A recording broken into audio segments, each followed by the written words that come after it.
Hello guys! Magandang araw po muli sa atin lahat. For today's video po, tuturuan ko pong gumawa po ng face rep magnet. Yan nga po, nagprint na po tayo.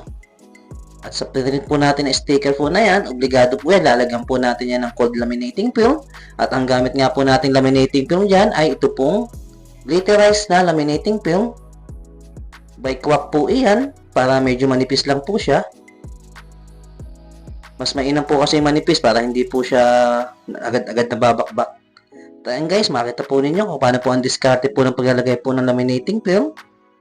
Nasa hagod po yan guys. Pag nagkamali po tayo ng hagod dyan, nagre-regican na po tayo. At after nga po yan, inilipat naman po natin yan sa rep magnet sheet. Ayan guys, ganyan din po ang diskarte dyan.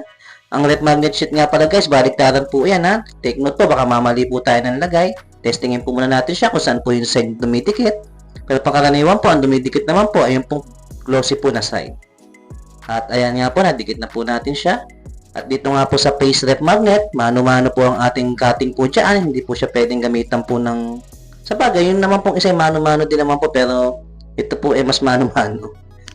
Ayan po, gunting po ang gagamitin natin dyan guys. Makikita po ninyo kung ano po ang shape niyan. Doon po natin siya gugupitin. At ang layout niya po pala yan guys, obligado po yan, meron po yan stroke. Para hindi po tayo mahirapan, sundan po yung kanyang paggupit.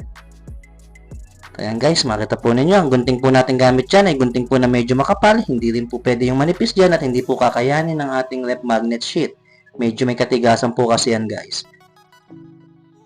Ito nga pala ay 1mm po ang gamit natin na magnetic sheet po. Hindi po siya masyadong makapal at hindi rin naman po siya manipis.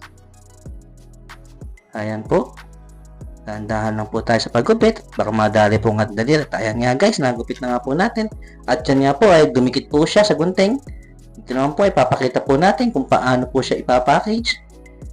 Ayan po, may nabibili naman pong ganyang plastic. Sukatin lang po natin kung ano po ang sukat ng ating rep magnet. At meron din po siyang label po sa ibabaw. Kayo na po ang bahala magsukat po dyan kung anong sukat po ang kailangan po natin.